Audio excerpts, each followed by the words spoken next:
آیا احساس می کنید بعد از 60 سالگی پاهایتان دیگر مثل گذشته قدرت ندارند؟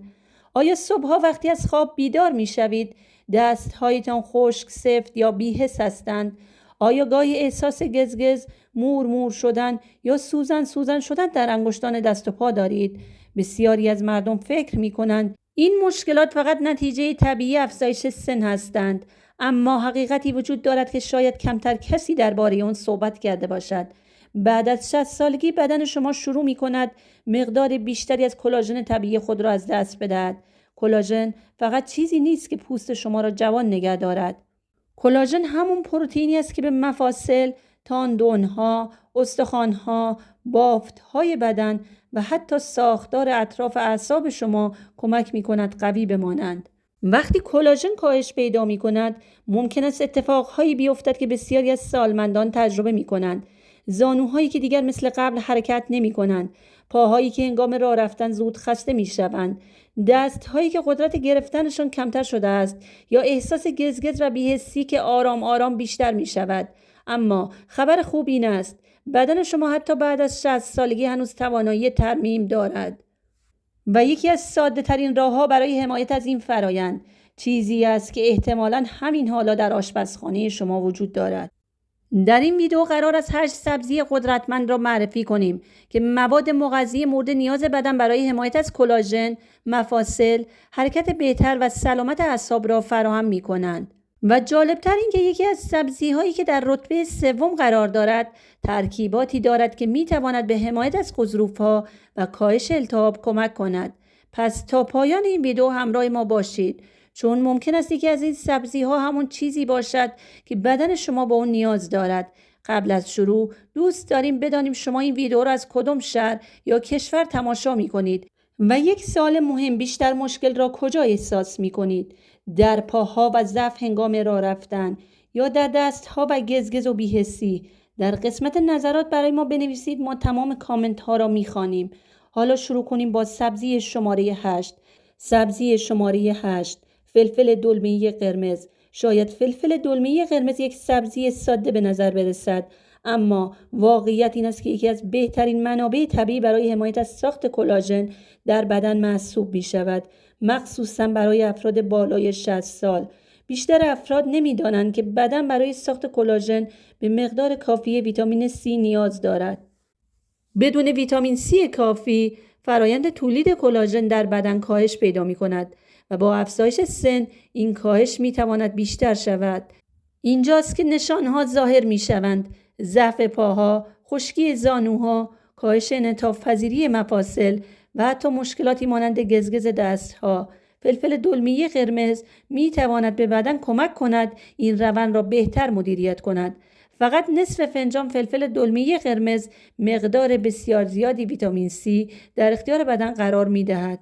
ویتامین C به فعال شدن آنزیم‌هایی کمک می‌کند که برای ساخت رشته‌های قوی کلاژن ضروری هستند. این رشته‌های کلاژن همون چیزی هستند که به مفاصل کمک می‌کنند حرکت روانتری داشته باشند و بافت‌های بدن استحکام خود را حفظ کنند. مطالعات نشان دادند افرادی که ویتامین C بیشتری دریافت می‌کنند معمولاً عملکرد فیزیکی بهتر و سطح پایین‌تری از التهاب دارند و این موضوع برای سالمندان اهمیت زیادی دارد، زیرا التهاب و کاهش کلاژن معمولاً در کنار هم اتفاق می‌افتند. وقتی کلاژن اطراف زانوها، مچ دستها و مفاصل ضعیف می‌شود، مشکلات می‌توانند سریعتر ظاهر شوند. اما فلفل دلمه‌ای قرمز فقط ویتامین C ندارد. این سبزی دارای آنتی‌اکسیدان‌های مانند کپسنتین است که به مقابله با استرس اکسیداتیو در بدن کمک می‌کند. همون عاملی که می‌تواند به مرور زمان به مفاصل و اعصاب آسیب بزند. برای دریافت بیشترین فایده بهتر از فلفل دلمه‌ای قرمز را خام یا کمی پخته مصرف کنید. می توانید آن را به سالاد اضافه کنید یا در پایان پخت غذا داخل آن بریزید، زیرا حرارت زیاد می تواند بخشی از ویتامین C آن را کاهش دهد. سبزی شماره 7، اسفناج. وقتی صحبت از تقویت کلاژن و حفظ قدرت بدن بعد از 60 سالگی می شود، بسیاری از افراد به مکمل‌ها فکر می کنند، اما گاهی یکی از قدرتمندترین مواد غذایی همون چیزی است که سالها در آشپزخانه شما بوده است. اسفناج. شاید اسفناج یک سبزی ساده و معمولی به نظر برسد، اما پشت ظاهر آرام و سبز آن مجموعی از مواد مغذی وجود دارد که می تواند به حمایت از مفاصل، عضلات و سلامت اعصاب کمک کند.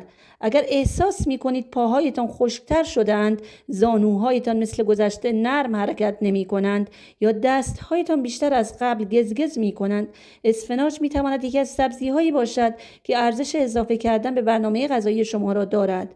اما چرا اسفناج برای افراد بالای 60 سال مهم است؟ زیرا این سبزی فقط یک ماده مغذی ندارد، ترکیبی از ویتامین ها، مواد معدنی و آنتی اکسیدان ها را در اختیار بدن قرار می‌دهد که همگی در حفظ بافت های سالم نقش دارند.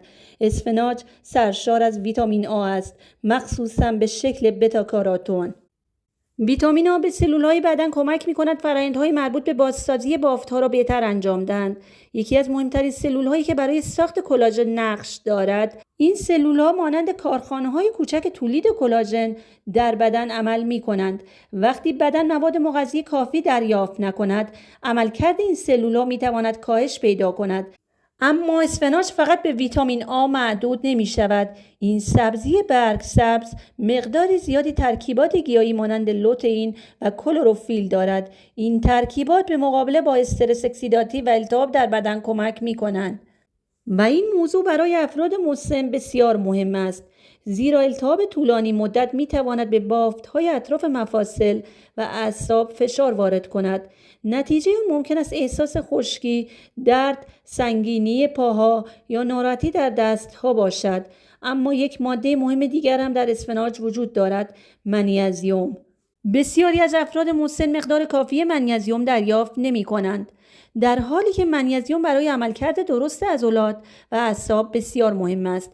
این ماده معدنی به عضلات کمک می کند بهتر حرکت کنند، به اعصاب کمک می کند پیامها را درست منتقل کنند و در فرآیندهای ترمیمی بدن نقش دارد.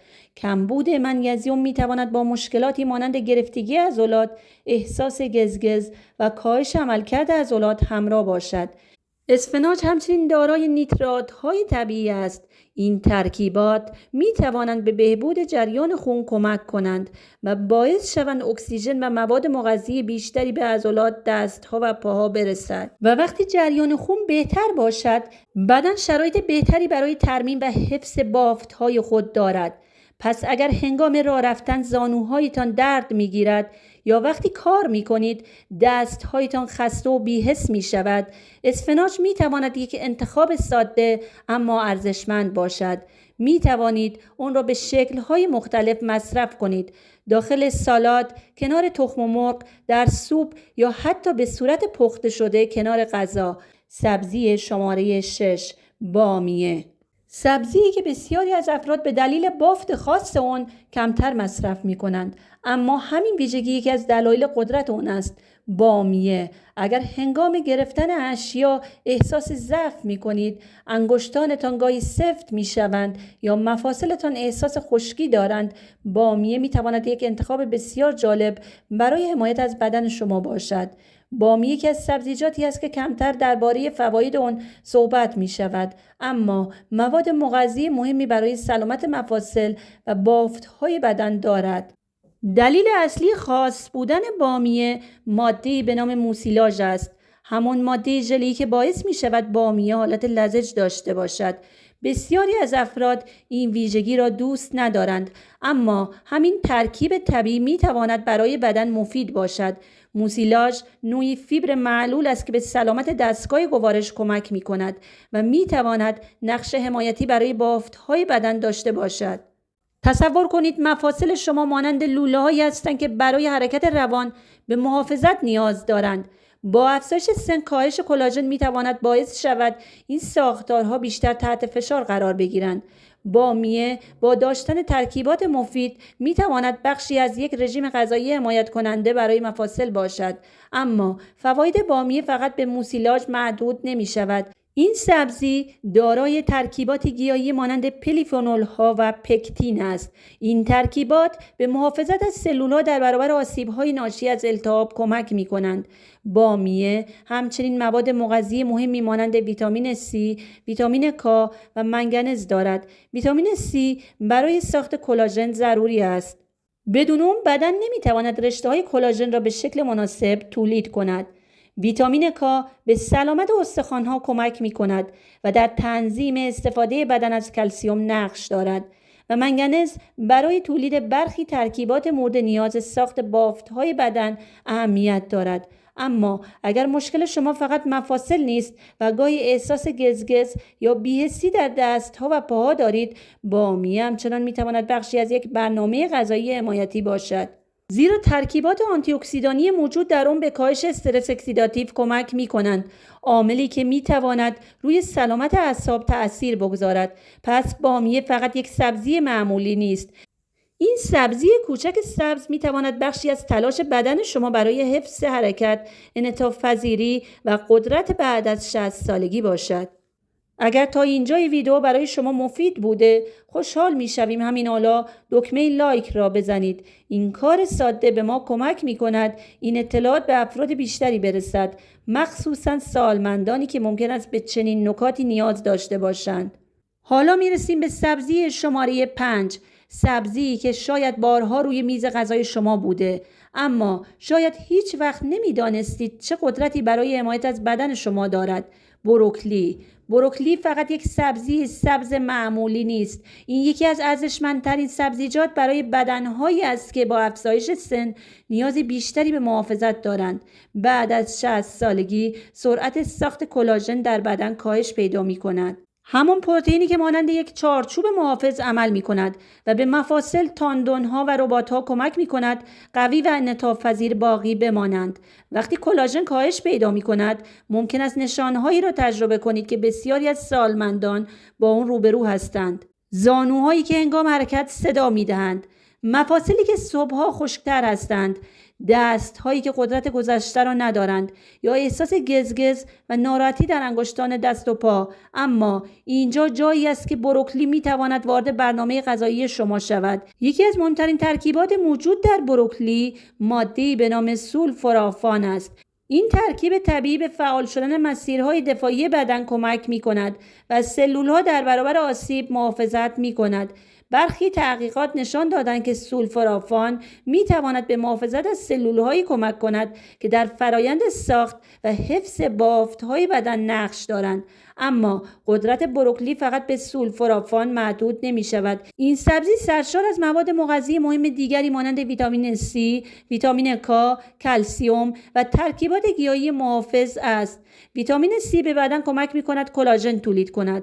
ویتامین کا در سلامت استخوان‌ها و استفاده صحیح بدن از کلسیم نقش دارد و ترکیبات آنتی اکسیدانی بروکلی به مبارزه با آلتهاب کمک می‌کنند. این موضوع اهمیت زیادی دارد، زیرا التهاب طولانی مدت می‌تواند به مرور زمان به مفاصل فشار وارد کند و روند فرسایش بافت‌ها را سریع‌تر کند. اما یک نکته جالب درباره بروکلی این است که فقط برای مفاصل نیست. این سبزی می‌تواند از سلامت اعصاب هم حمایت کند. اگر گاهی احساس سوزش، بی‌حسی یا گزگز در دست‌ها و پاها دارید، دریافت آنتی اکسیدان‌های کافی می‌تواند به محافظت از سلول‌های عصبی کمک کند. همچنین بروکلی به دلیل داشتن فیبر بالا می‌تواند به کنترل بهتر قند خون کمک کند و این موضوع مهم است، زیرا قند خون بالا در طولانی مدت می‌تواند به بافت‌های بدن آسیب بزند و سلامت مفاصل را تحت تأثیر قرار دهد. پس اگر زانوهایتان دیگر مثل گذشته قوی نیستند، پاهایتان زود خسته می شوند یا احساس می کنید دستهایتان قدرت سابق را ندارند، بروکلی فقط یک غذای کنار بشقاب نیست، بلکه یک انتخاب هوشمندانه برای حمایت از بدن شماست. یک سبزی ساده اما پر از ترکیباتی که بدن شما بعد از 60 سالگی به اون نیاز دارد. سبزی شماره 4، چغندر. حالا میرسیم به سبزی شماره 4. یک سبزی با رنگی زیبا که شاید بیشتر مردم فقط به خاطر طعم اون میشناسند. اما چغندر چیزی فراتر از یک ماده غذایی معمولی است. چغندر میتواند یکی از بهترین دوستان بدن شما برای حمایت از گردش خون باشد. اگر هنگام راه رفتن احساس می کنید پاهایتان سنگین، سرد یا همراه با گزگز هستند، همیشه موضوع فقط ضعف عضلات نیست. گاهی جریان خون ضعیف می تواند باعث شود مواد مغذی و اکسیژن کافی به بافت‌های بدن نرسد. و وقتی این اتفاق می افتد روند ترمیم طبیعی بدن هم کندتر می شود. اینجاست که چغندر اهمیت پیدا می کند. چغندر سرشار از نیترات های طبیعی است. بدن این ترکیبات را به ماده به نام نیتریک اکسید تبدیل می کند. نیتریک اکسید به باز شدن رگ های خونی کمک می کند و باعث می شود جریان خون بهتر انجام شود. نتیجه چیست؟ اکسیژن و مواد مغذی راحت‌تر به عضلات، مفاصل و اعصاب میرسند و این شرایط به بدن کمک می‌کند عملکرد بهتری داشته باشد. اما فواید چغندر فقط به گردش خون محدود نمی‌شود. این سبزی دارای رنگدانه‌های طبیعی به نام بتالاین است. این ترکیبات خاصیت آنتی اکسیدانی دارند و به محافظت از سلول‌های بدن در برابر آسیب‌های ناشی از افزایش سن کمک می‌کنند. چغندر همچنین دارای فولاد است. فولاد یکی از ویتامین‌های گروه B است که در ساخت و ترمیم سلول‌های بدن نقش دارد. برای سالمندان حفظ سلامت سلول‌ها اهمیت زیادی دارد، زیرا بدن برای ترمیم بافت‌ها به مواد اولیه کافی نیاز دارد. اگر گاهی احساس بی‌حسی در انگشتان پا، گرفتگی ساق‌ها یا خستگی زود هنگام راه رفتن دارید، توجه به مواد غذایی حمایت کننده گردش خون می‌تواند یک قدم مفید باشد. برای مصرف چغندر می‌توانید آن را به صورت بخارپز، کبابی یا خام در سالاد استفاده کنید. همچنین آب چغندر تازه بدون شکر اضافه شده می تواند یک گزینه باشد. می توانید کمی آب لیمو یا مرکبات هم به آن اضافه کنید تا طعم بهتر و مقدار بیشتری از ترکیبات مفید دریافت کنید. سبزی شماره 3 جلبک دریایی. حالا میرسیم به سبزی شماره 3. سبزی که شاید برای بسیاری از افراد عجیب باشد، شاید ظاهر متفاوتی داشته باشد و حتی بافت لیزی هنگام لمس کردن ایجاد کند. اما این گیاه دریایی یکی از جالبترین مواد غذایی برای حمایت از فرآیندهای ترمیمی بدن است. جلبک دریایی. بسیاری از افراد بالای 60 سال حتی یک بار هم جلبک دریایی را امتحان نکردند. اما اگر دستهایتان گزگز می کنند، زانوهایتان خشک و سفت هستند یا احساس می کنید پاهایتان دیگر قدرت گذشته را ندارند، جلبک دریایی می تواند یکی از مواد غذایی ارزشمند برای اضافه شدن به رژیم غذایی شما باشد. اما چه چیز جلبک دریایی را خاص می کند؟ قدرت آن فقط به ظاهر متفاوتش نیست. جلبک دریایی سرشار از مواد معدنی و ترکیبات طبیعی است که بدن برای حفظ بافت‌های سالم به آن نیاز دارد. این گیاه دریایی حاوی موادی مانند یود، آلژینات و فوکوئیدان است، ترکیباتی که در بسیاری از فرآیندهای طبیعی بدن نقش دارند. وقتی صحبت از ساخت کلاژن می شود، بسیاری از افراد فقط به پروتئین فکر می کنند، اما بدن برای ساخت و حفظ کلاژن به مواد کمکی دیگری هم نیاز دارد، موادی مانند مس، منگنز و روی. این مواد معدنی مانند کلیدهایی هستند که به فعال شدن آنزیم‌های مهم بدن کمک می کنند. آنزیم‌هایی که در ساخت و اتصال درست رشته‌های کلاژن نقش دارند.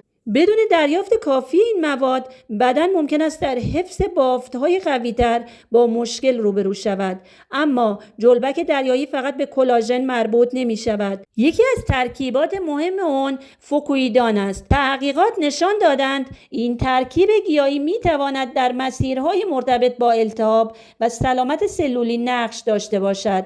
یعنی ممکن است به بدن کمک کند شرایط بهتری برای حفظ بافت‌های خود ایجاد کند.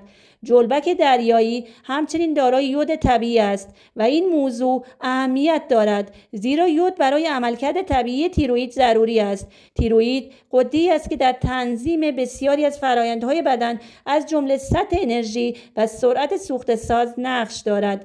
وقتی عملکرد تیروئید دچار مشکل شود، بعضی افراد ممکن است احساس خستگی، سردی دست و پا، ضعف عضلات یا کند شدن روند ترمیم بدن را تجربه کنند. به همین دلیل دریافت مواد مغذی مناسب برای حمایت از عملکرد طبیعی بدن اهمیت دارد. جلبک دریایی را می توانید به شکل‌های مختلف مصرف کنید.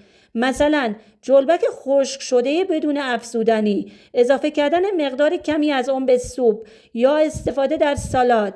اما همیشه بهتر است در مصرف آن تعادل را رعایت کنید، زیرا مقدار زیاد یود برای همه افراد مناسب نیست، مخصوصاً کسانی که مشکلات تیروئیدی دارند. حالا برویم سراغ سبزی شماره 2.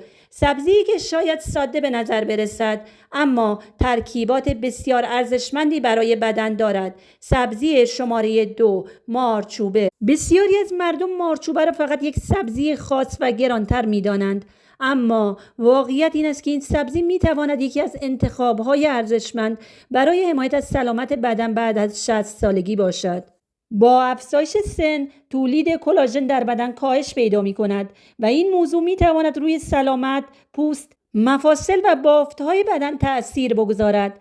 در این شرایط دریافت مواد مغذی مناسب اهمیت بیشتری پیدا می‌کند. مارچوبه دارای ترکیبات محافظتی مهمی مانند گلوتاتیون است، یکی از آنتی اکسیدان‌های قوی طبیعی بدن که به مقابله با استرس اکسیداتیو کمک می‌کند. استرس اکسیداتیو می‌تواند به سلول‌ها و بافت‌های بدن آسیب برساند. این سبزی همچنین منبع خوبی از ویتامین K است که در سلامت استخوان‌ها و استفاده درست بدن از کلسیم نقش دارد. علاوه بر آن، فولاد موجود در مارچوبه به ساخت و ترمیم سلول‌ها کمک می‌کند. فیبر موجود در مارچوبه نیز به سلامت دستگاه گوارش کمک کرده و باعث می شود بدن بتواند مواد مغذی مورد نیاز خود را بهتر دریافت کند. بنابراین اگر احساس می کنید مفاصلتان مانند گذشته قوی نیستند، انعطاف پذیری بدنتان کمتر شده یا گاهی احساس گزگز در دست و پا دارید، مارچوبه می تواند بخشی از یک رژیم غذایی سالم و متعادل باشد. سبزی شماره 1، جعفری. حالا به رتبه اول رسیدیم. سبزی کوچک اما با ارزش غذایی بسیار بالا. بسیاری از افراد جعفری را فقط برای زیبایی کنار غذا استفاده می کنند، اما این برگ سبز کوچک سرشار از ترکیباتی است که می تواند به حمایت از سلامت بدن بعد از 60 سالگی کمک کند. یکی از مهمترین دلایل ارزشمند بودن جعفری مقدار بالای ویتامین C آن است. این ویتامین برای ساخت کلاژن در بدن ضروری است. بدون ویتامین C کافی بدن نمیتواند کلاژن را به شکل مناسب تولید کند، ماده‌ای که برای سلامت پوست، مفاصل و بافت‌های بدن اهمیت دارد. جعفری همچنین دارای ویتامین K است که به حفظ سلامت استخوان‌ها و استفاده بهتر بدن از کلسیم کمک می‌کند. یکی دیگر از ترکیبات مهم جعفری آپیژینین است، یک ترکیب گیاهی با خاصیت آنتی اکسیدانی که به محافظت از سلول‌ها در برابر آسیب‌های ناشی از استرس اکسیداتیو کمک می‌کند. علاوه بر این، جعفری سرشار از کلروفیل و فیبر است و اضافه کردن مقدار کمی از آن به سالاد، سوپ، تخم مرغ یا غذاهای روزانه می تواند ارزش غذایی وعده ها را افزایش دهد. خب حالا شما با 8 سبزی آشنا شدید که می توانند به حمایت از سلامت بدن بعد از 60 سالگی کمک کنند. فلفل دلمه‌ای قرمز، اسفناج، بامیه، بروکلی، چغندر، جلبک دریایی، مارچوبه و جعفری. اما یک نکته مهم را فراموش نکنید. هیچ ماده غذایی به تنهایی نمیتواند تمام مشکلات بدن را حل کند. سلامت واقعی نتیجه مجموعی از انتخاب‌های درست است. غذای متنوع، حرکت منظم، خواب کافی، مدیریت استرس و مراقبت مداوم از بدن. اما همین تغییرهای کوچک مثل اضافه کردن چند سبزی مغذی به وعده‌های غذایی میتوانند در طول زمان تفاوت بزرگی ایجاد کنند. اگر احساس می کنید پاهایتان ضعیفتر شدند، دستهایتان گزگز می کنند یا مفاصلتان مانند گذشته حرکت نمی کنند، بدن شما شاید فقط به توجه بیشتری نیاز دارد.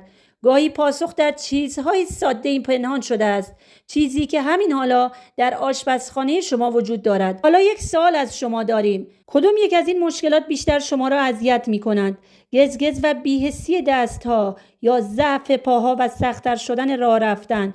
در قسمت نظرات برای ما بنویسید. ما همه کامنت ها را می‌خوانیم و دوست داریم تجربه شما را بدانیم. اگر این ویدیو برای شما مفید بود لطفاً دکمه لایک را بزنید. همین حمایت کوچک شما کمک می‌کند این اطلاعات به افراد بیشتری برسد، افرادی که شاید به دنبال راه‌های ساده برای حفظ سلامت خود بعد از 60 سالگی هستند. و اگر هنوز عضو کانال سلامت پلاس نشده اید، حتما کانال را دنبال کنید و زنگ اعلان را فعال کنید. ما هر هفته ویدیوهای جدید درباره تغذیه سالم، قدرت عضلات، سلامت مفاصل و راه‌های بهتر زندگی کردن در سنین بالاتر منتشر می‌کنیم. ممنون که تا پایان این ویدیو همراه ما بودید. امیدواریم این اطلاعات به شما کمک کند قوی‌تر، متحرک‌تر و پر انرژی زندگی کنید. از وعده غذایی بعدی خود شروع کنید. به بدن خود همون چیزی را بدهید که برای ادامه مسیر نیاز دارد. تا ویدئوی بعدی سالم و پرقدرت باشید.